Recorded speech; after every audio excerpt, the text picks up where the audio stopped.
Today, many students go to college with numerous questions about their faith, yearning to know if the seed planted in them as a child is both true and practical. Using the miracle on the road to Emmaus as a model, young adult ministers conversed weekly for 3 months with college students about the most pressing questions they had about the Catholic faith. As they journeyed together virtually, something amazing happened. Doubts disappeared, fears faded, and Jesus revealed that He is still alive. Hearts Burning Within Us, the latest book from Patchwork Heart Ministry, is a result of that grace-infused conversation. It is the perfect back-to-school gift for recent high school graduates and current college students. Get your copy for them today at patchworkheart.org or by calling 424-704-3278.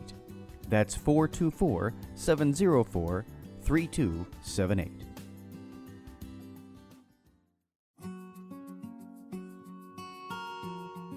The St. Raymond Nonatus Foundation, in partnership with Patchwork Heart Ministry and Fiat Ministry Network, presents a podcast for families in crisis. Hello, and welcome to a podcast from the St. Raymond Nonatus Foundation for Freedom, Family, and Faith. This is Ann DeSantis, the director of the foundation, joined by Mickey Kelly, our president. And this is our Beatitude series. We're on the third Beatitude, and the topic for tonight's podcast is Blessed Are the Meek, for they shall inherit the earth. And so I want to welcome Mickey. Thank you so much for joining us. Hi, and thank you for having me once again. Yeah, this series has been great. And a reminder that this is from our Families in Crisis series, meaning that, this is the main focus of the St. Raymond Nonatus Foundation. This is what we do. This is who we're geared to you who are listening, who are going through some kind of adversity or challenge, whether it be something to do with relationship, marriage and family, loss of a job, an illness for you or someone that you love, anything else that falls into that crisis area. That's what we're here for. And before we really dig into our podcast series right now for this one, I just want to invite all of you who are listening to this to make your appointment for your free pastoral consultation with a Mercedarian friar. It's something that we offer all the time, a free 1-hour consultation, and you can have as many of those as you like. So we're here for you, and that's our outreach. So Mickey, let's just dig right into this one. This is Blessed Are the Meek, for they shall inherit the earth. I wondered if you could just share with us, what does that mean to you in your life?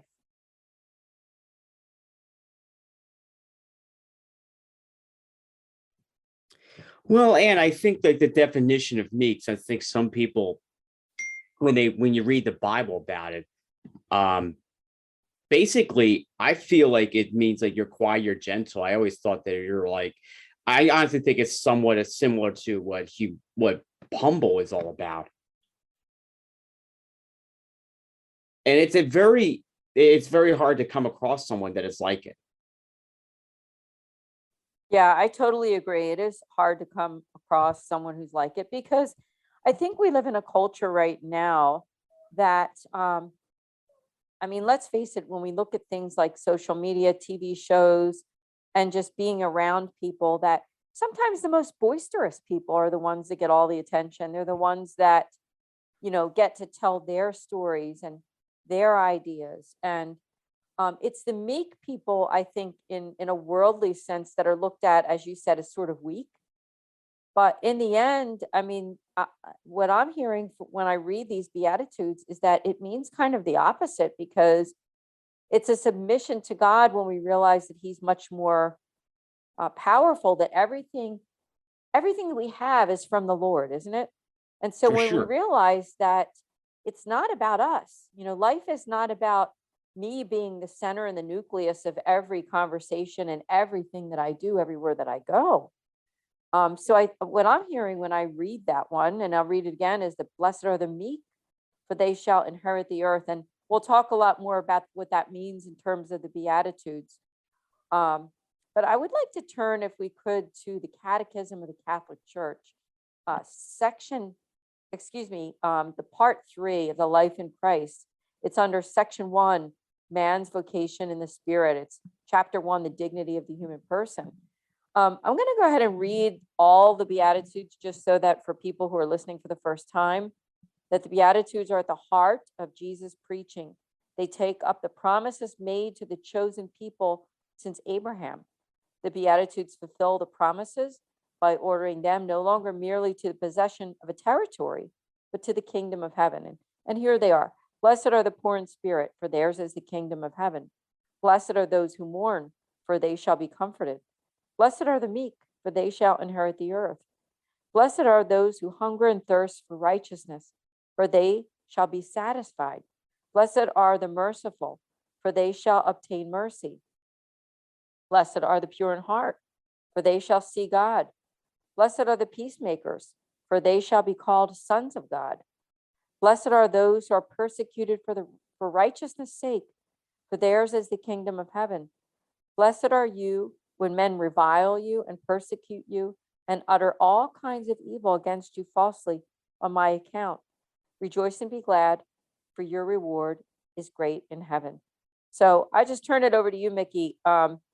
Wondered if you could just share your thoughts on just the whole Beatitudes, if there's one in particular that speaks to you. I mean, I know this topic is going to be Blessed are the Meek, but since we're looking at all of them right now.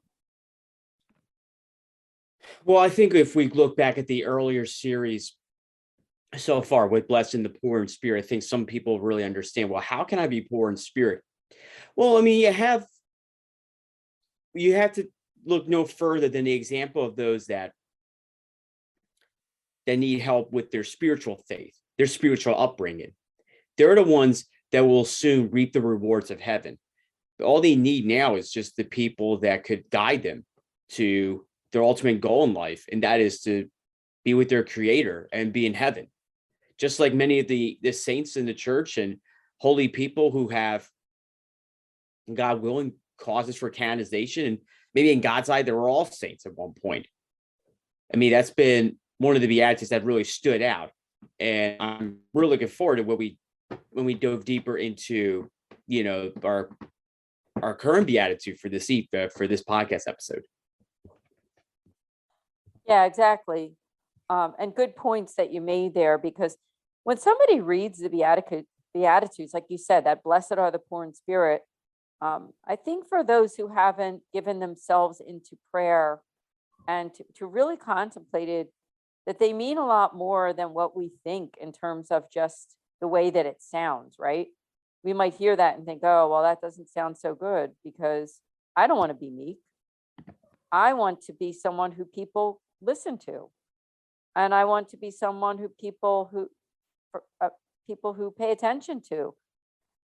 But it's not about that when we realize that virtue means so much more than being liked by everyone we meet and being able to gain attention by followers. We think about social media, right? I mean, how many people just love to have all that attention with the amount of followers and things like that they can get. It's not, then becomes nothing to do with being meek, right? It's all about me. It's all about what I have to say and how I know everything, and that what I have to say is more important than what somebody else says. But that's not what Blessed Are the Meek is all about, is it? I think it's quite the opposite. Yeah, I think, and you really touched on a point, especially now we're in this age where people are always looking for ways to get people's attention, of course. And I don't think we have to look any further than social media, of course. And the reason, I mean, honestly, I think you really touched on a very important, because I mean, I think we have maybe someone that is always looking for attention, whether it's the good, the bad, or the ugly. And you have people that probably basically post like their life on social media. And there's a right way to use it to harness this digital apparatus. And there's also the type that really shows that you're really not striving for what is pure good and beautiful. And I think also too, we look at the rise in mental issues, and this is just long before we had the worldwide lockdowns, when we had the scamdemic that happened 2 years ago.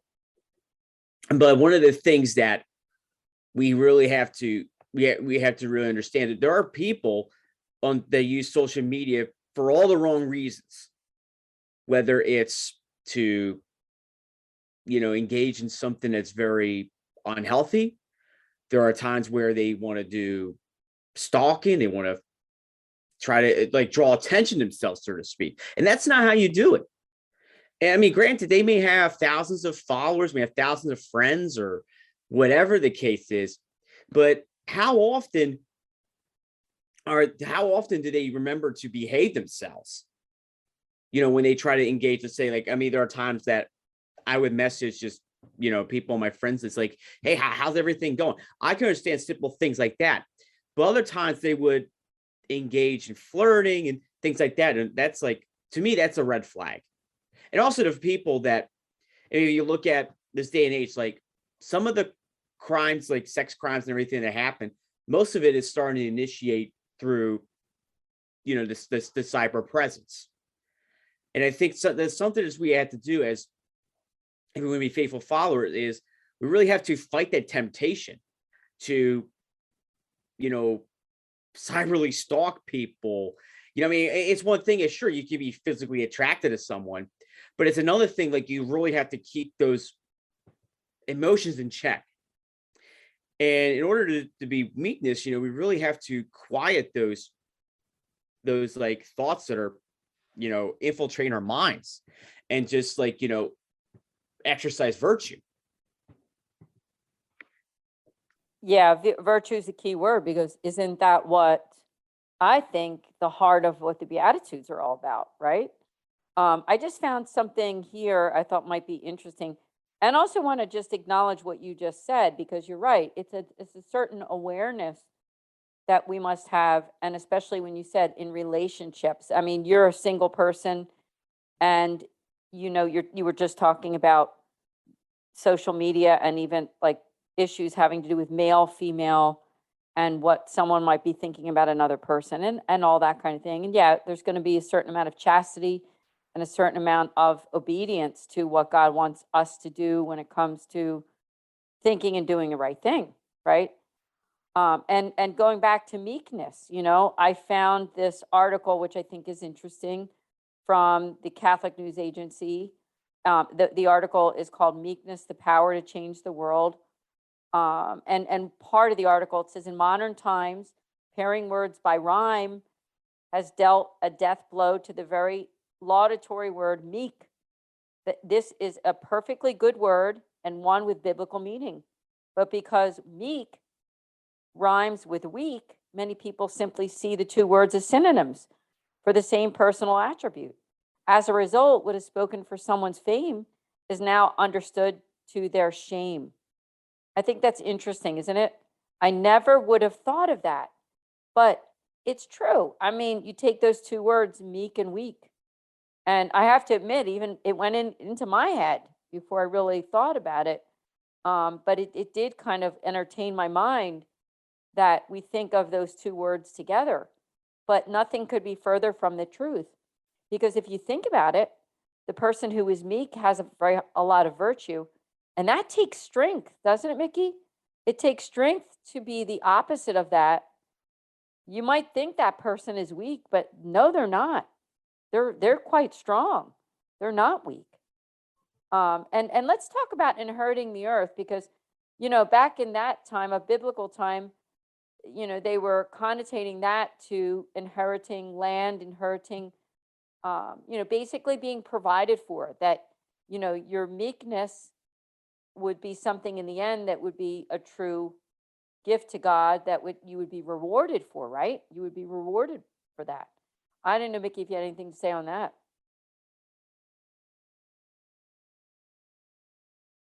Yeah, and one of the things that really stands out is, I remember one of the lyrics in Lauren Daigle's song, the Daigle's song, is I am strong because I'm weak in one of her very popular songs. I believe it's called I believe, that's no pun intended too.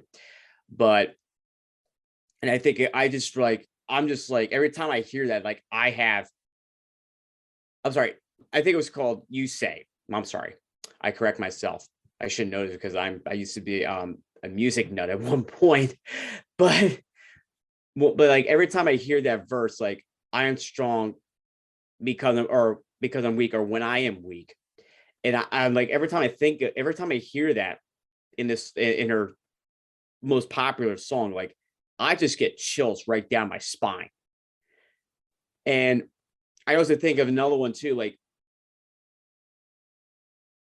I always think of the Kelly Clarkson song, "What Doesn't Kill You Makes You Stronger." And I really see that many people can still strive strength, even in moments of weakness. And look at some of the saints in the church. They had, whether physical or mental impairment, yet they drew strength through their joy. Look at Saint Teresa of Calcutta. She's one of the most revered examples of how, even though she went through some of her darkest moments in her depression, she still managed to share joy. She inherited the land herself during her many years of ministering to the poor, especially in Calcutta, to the point where she even got a Nobel Peace Prize. A Catholic nun receiving a Nobel Peace Prize from a secular outlet.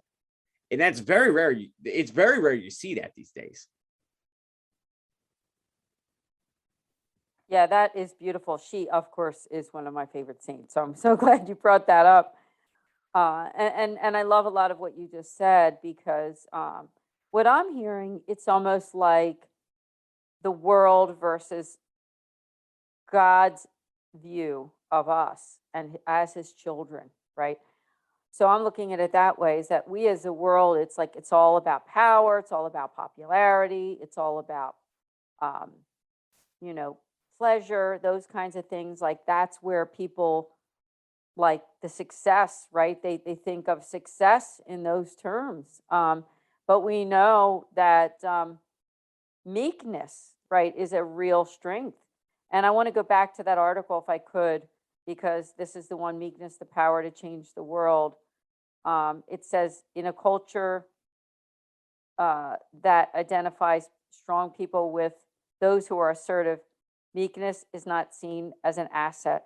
In times past, mighty kings and rulers would have considered it high praise if they were seen as meek by their subjects. While, quote, meekness conveys to us moderns the idea of being too gentle or too confrontational or too timid, this is not its root meaning. So I think there's also a misunderstanding with what meekness really means in our society, isn't there? And let's also address who we're talking to during this podcast, because we're talking to families in crisis, individuals who have gone through stuff, whether it be something relationship issue, divorce, separation, job loss, sickness, something like that in those realms. Mickey, I didn't know if you had anything to address with them, because they might be listening to this and thinking, you know what, I'm going through the worst time in my life. And it's hard for me to even think in these terms because I need to have my strength back. And being meek to them might not seem like something they want to do when, they're going through some kind of a cancer, sickness, a loss of a job. Maybe they've even had some kind of a physical thing happen to them.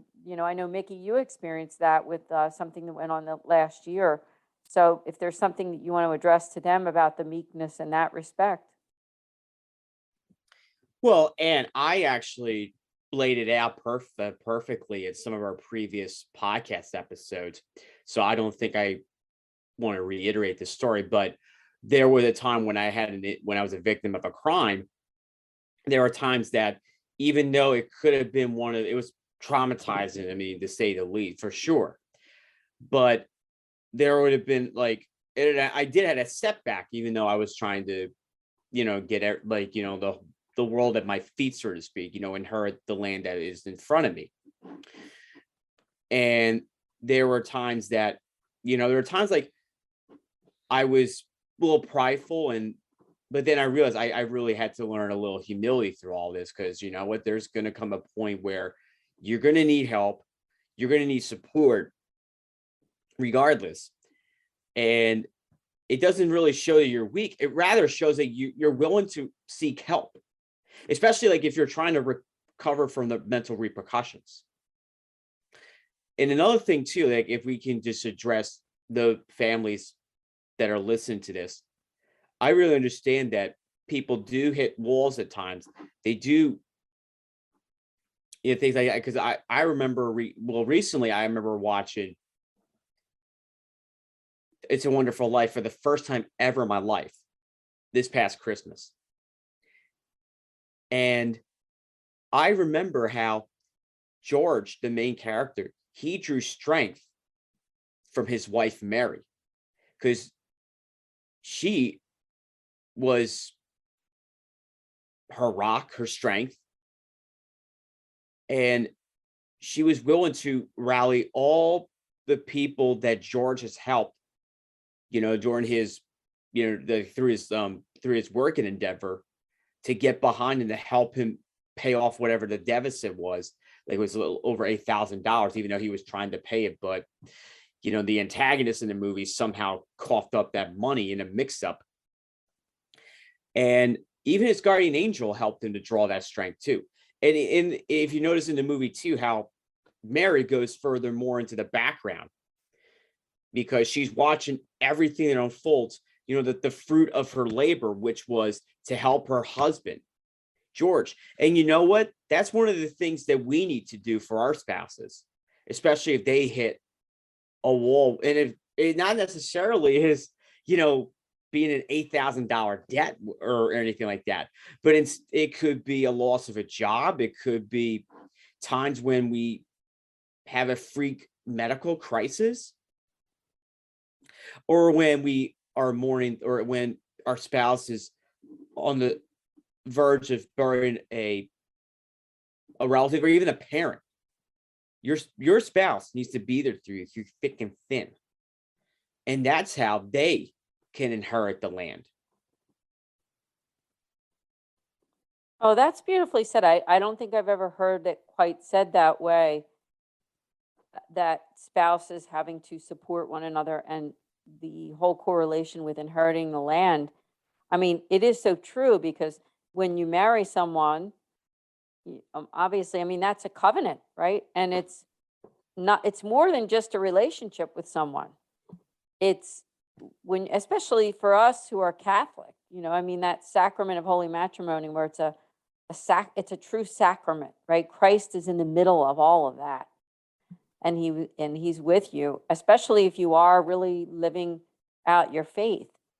Now, I know also listening to this podcast too, we have people who are affected by divorce, and they might be thinking, you know, I do believe in marriage, but mine didn't work out. And I just want to say to you who are listening that, you know, that's why we're here for what we do, because we are all about families in crisis, and also that support that we have for those affected by divorce continues. Right, Mickey? I mean, we have a special podcast every single month that's specifically for you. So I just want to address that as well. Now, I found something else in that article that I was referring to a little bit earlier, and it's talking about anger. And what it says is that the Greek philosopher Aristotle defined meekness as a virtue because it is a balance between two extremes. It stands between becoming angry at the wrong things and not becoming angry at anything. It is the mean between being reckless and being cowardly. When adversity or hardship strikes, instead of yielding to anger, the meek person remains calm and self-possessed, and thus is able to deal rationally with the unavoidable sufferings of human existence. I think that's worth reading again for both of us and for people listening, because if you're a person going through adversity, you might be angry. You might be angry that you lost your job. You might be angry that you have a health problem. You might be angry that your child is going through something really difficult. You might be angry that you're not getting along with people in your family right now, or that you have a loss of friends or loved ones. But it says in here that, talking about what I just discussed, that when adversity or hardship strikes, instead of yielding to anger, the meek person remains calm and self-possessed, and thus is able to deal rationally with the unavoidable sufferings of human existence. Mickey, let's talk about that, because I know you understand that too, not just with what you went through last year, but just other things. Both of us have dealt with that whole idea of anger. Any advice for someone listening who needs to find that meekness because they do feel very angry about what someone has done to them? Well, the first thing you have to understand is there are things that are out of your control. And there are times where, well, one of the things that, and there are times too that I got angry with, loss of a job. But when I look back at it, I realized I thought it was for my own good because I was in a very toxic environment. I mean, I had good coworkers. It's just the superiors were a little edgy, so to speak. So, I mean, I'm kind of grateful, something like that. I was kind of removed for a and let's face it, the saying goes, everything happens for a reason. And this was one of them. But to offer advice on, let's say, if you were a victim of a crime, it's okay to be angry about it, but it's something that like you can't be mad at the world about. And you have seen the times where I posted videos of my update, whether it was a recovery or thanking people, because I also had I had a GoFundMe to help cover some. I was in a hole a little bit because I was trying to do what I can to keep up with medical expense, especially with the therapy and everything. Some of the things that we really have to acknowledge is that, like I said, yes, you can. Yes, it is normal to be angry because over things like, for example, if you were a victim of a crime, yes, these criminals, they violated your dignity. But the last thing you want to do is seek revenge. The last time I checked, the best revenge you can ever get when someone trespasses against you is mercy and forgiveness. And for those of you who are listening to this podcast, perhaps you got your 1 month notice, or your layoff from your job came like a thief in the night. Just know that there's something better for you. And all you have to do, it does take patience, yes, but also at the same time, Moses didn't just wait for the 10 commandments to come to him. Rather, he went up Mount Sinai. He went to God. You too should do the same thing.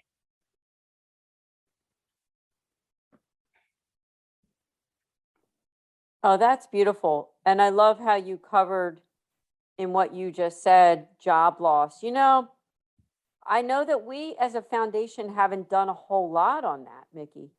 But it just came to me that I do think that this is an area that we really should talk about more, because there are people who feel hurt, angry, and confused about what to do about their future. And there's a certain kind of giving things to God that we all need to do in our lives. I mean, of course, we need to pray and we need to act.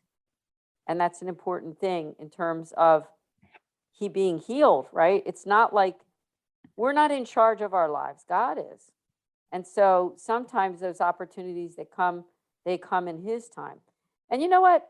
That doesn't just apply to people who lost their job. I mean, there's people listening to this right now that maybe it's a relationship that you're feeling lost and hurt. And, why did this happen? Why is this person not in my life anymore? And you might feel angry. And that's going to take me back to what our topic is for tonight, which is the Blessed Are the Meek. And I have another article quote that I want to read. It's talking more about the anger from CatholicCulture.org, Blessed Are the Meek. It says that, Here we must mention the sin of anger, a violent reaction whose impulse we all know. Who is not being angry sometimes? We all have. We must overturn the Beatitude and ask ourselves one question. How many things have we destroyed with rage? How many things have we lost? A moment of anger can destroy many things.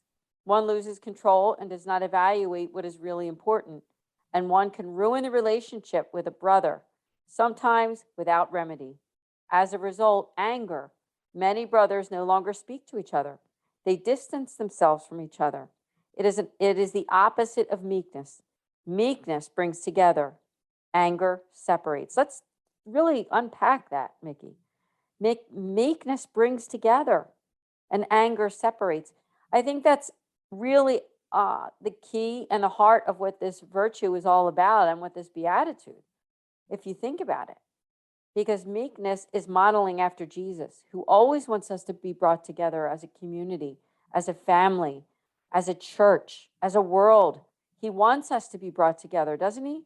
So I don't know if you have anything to say about that, because I think that's a really, it's a revelation, I think, to think that meekness brings together and anger separates. I honestly think that's a bold statement, to be fair, because let's face it, Jesus did say that he will cause divisions for sure. But at the same time, he does want to call the sinners. And truthfully, I think you really hit the point, because there was a time my siblings actually had a fallout, my two older ones. And long story short, it basically boiled down to a fight over kids. Because it wasn't intentional, of course. Like my one nephew accidentally hit my niece, and my brother, my sister-in-law were a little fed up. And at the time, my sister was pregnant with my other nephew, and my brother was like making these wild accusations that my nephew had autism or something, the way he was behaving.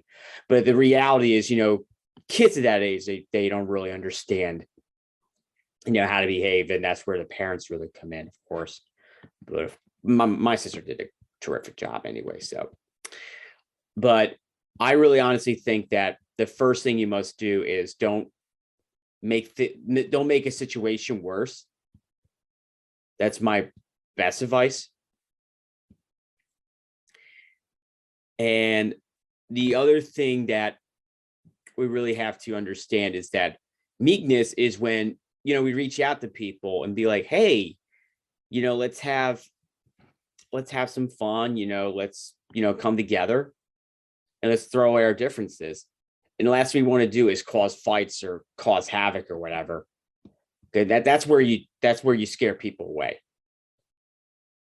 And my one of the things that I could really take away from all this is that the most valuable thing is that bitterness in your heart won't make you happy. It will bring you down. Whereas meekness strengthens your joy. That's beautiful. I love your reference to joy, because I know that you brought that up on some of your own videos on your Instagram channel. And for that matter, I don't want to forget to do this, because I think it's important that you yourself also have a beautiful message on your own Instagram and YouTube channel. Just take a minute or two and tell us about that, because I think it's important that the people on this podcast can listen to some of your beautiful gospel reflections that you have every week and your YouTube channel. Can you tell them where to find that, Mickey? Sure. So on my YouTube channel, and hopefully we'll feature this in the description section of this episode, the Catholic Philadelphian, and once a week I will be posting videos, and spontaneously I could post a random reflection on this or that. Just wish I was a little more frequent with it, of course. And also on Instagram, Mickey.Kelly2, I usually post weekly videos as well on things that are like on my heart.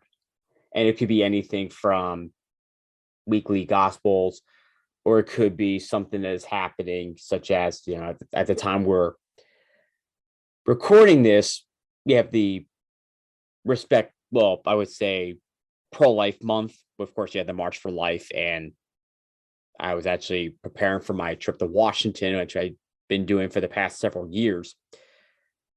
And of course, I will be having a reflection on that. So no worries about that. So you've all been warned. And usually I would reflect on the readings and maybe just try to cultivate what can we get out of it. And let's face it, I mean, I have said this in many recordings like this, and of course the interview we had years ago. One of the things that we really have to understand is that there may be something that a priest would miss when they give their homily every given Sunday or during daily mass. And maybe I find a way that it could be shortened to anywhere between 5 to 8 minutes, where many priests can go on to, I know one priest, he goes on for like 22 minutes, yet he's still on point, but I feel like he takes too much time. I mean, granted, I understand that for priests, you have to take 8 minutes, but there are some priests that feel like they just need to hear themselves talk, so to speak. And one of the things that we really have to understand, and honestly, like, I do speak from the heart for sure. And there are times that we really have to really engage people, especially on a platform like this. Yeah, great points. And I'm really glad that you brought up your own social media and videos, because quite frankly, I really enjoy them. And I think they're very educational. And on another note, for you who are listening, who are families and individuals in crisis, Mickey really speaks to that when he does his gospel reflections and his YouTube videos. So be sure that you connect with him there.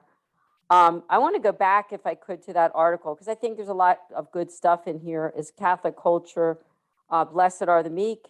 It says meekness is the conquest of many things. Meekness is capable of winning the heart, saving friendships, and more, because people anger, but then they calm down. Think about it and go back over their footsteps. And so you can rebuild with meekness. Don't you think that's true? I love that idea. It says saving friendships. Isn't that true? Sometimes, you get into an argument with someone, whether it's going to be your spouse, your child, your parent, your cousin, your aunt, uncle, people you work with, whoever it is. And you might walk away and it didn't seem to really end. There was no kind of like nice little bow at the end of that disagreement. But then you let it calm down. The meek person can let it rest, don't you think? I think the meek person can let things go. So my words of advice to people listening who have that feeling of that uneasiness, something didn't go the way you wanted it to, and it's like a knife in your heart that you're still worried about the situation, whether it has to do with an illness, a job, a relationship, whatever it is. But I think there's a real virtue in being able to say, you know what, I'm going to trust God with this. I'm going to let God work through the Holy Spirit in that person's heart, but not just in that person's heart, in mine, right? It's going to work in mine. And I really do think, and I love what this quote says here from this article, that it says that people anger, but they calm down. Think about it and go back over their footsteps. And so you can rebuild with meekness. Nikki, what do you agree with that? For sure.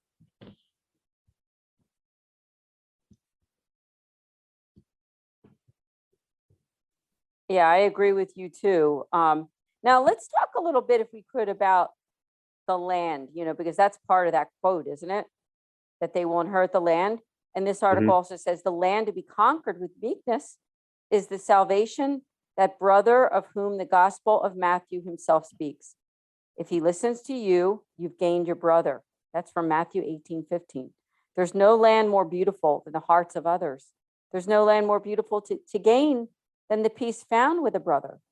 And that is a land to inherit with meekness. I just love that. I just think that is very valuable information, something to ponder over again, that there's no land more beautiful than the hearts of others. There's no land more beautiful to gain than peace, right? Isn't that what it's all about, is finding peace in God, peace with other people. And I do believe that for you who are listening, who are in crisis, that's good advice for you. Mickey, we got about 5 more minutes on this podcast. I didn't know if you had any other stories or anything else that you wanted to share about meekness in your own life. Well, I think we covered everything, especially in this episode. But if I may close with advice for everyone, and just I might reiterate some earlier points, but just know that, God has made things happen to help you, strengthen you, or even test your strength in the moments of when you're most vulnerable. Let God in when it comes to that moment. And most importantly, just know that God is your strength, even in moments of when things are good, bad, and ugly. And He will always be with you.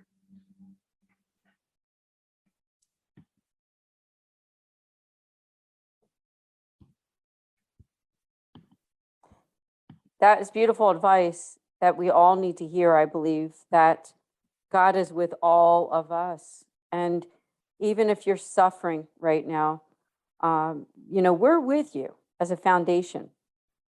We're with you. And me working as the director of this foundation is a true honor for me, having to be with all of you who follow us. I've been with you now since 2017. Such a blessing for me, and to be working with my esteemed colleague, as he refers to me as well, Mickey, as our president. We're trying to do so much for you. We're trying to be there for you, doing these podcasts, doing the events that we do together. I'm mostly in the Philadelphia area, but we're hoping to expand that out into some other areas and dioceses. So if you're listening to this right now, I just want to bring this up. Our foundation is willing to come to you, to your church, your diocese, your nonprofit, and talk about these very topics. In fact, we could even do something on the Beatitudes for your organization, church, wherever you are. We are located in the greater Philadelphia area, but we do travel. So just be sure to connect with us on our website at nonazis.org and learn more about what we do. I want to finish with reading a little bit about the Beatitudes and Catechism number 17, 28, 29 says that the Beatitudes confront us with decisive choices concerning earthly goods and they purify our hearts in order to teach us to love God above all things. The Beatitude of heaven sets the standards for discernment and the use of earthly goods in keeping the law of God. So just remember, our goal, all of our goal is heaven, isn't it? We have a pretty wide range of demographics who listen to this podcast, meaning we have people that are younger, and we also have people who are above the age of 65 or 70, older people too. So, but we're all destined to the end of our lives, no matter where we are. Mickey made a good point. God loves you. God is with you. God will be with you. We will be with you too, because, we're the church. We're all the church, and we're here to serve. That's what the St. Raymond Nonnatus Foundation for Freedom, Family, and Faith is all about. That's what the Mercedarian Religious Order is all about. I want to make a shout out to them. I want to thank our Mercedarians for all they do for us. And please learn about them at orderofmercy.org.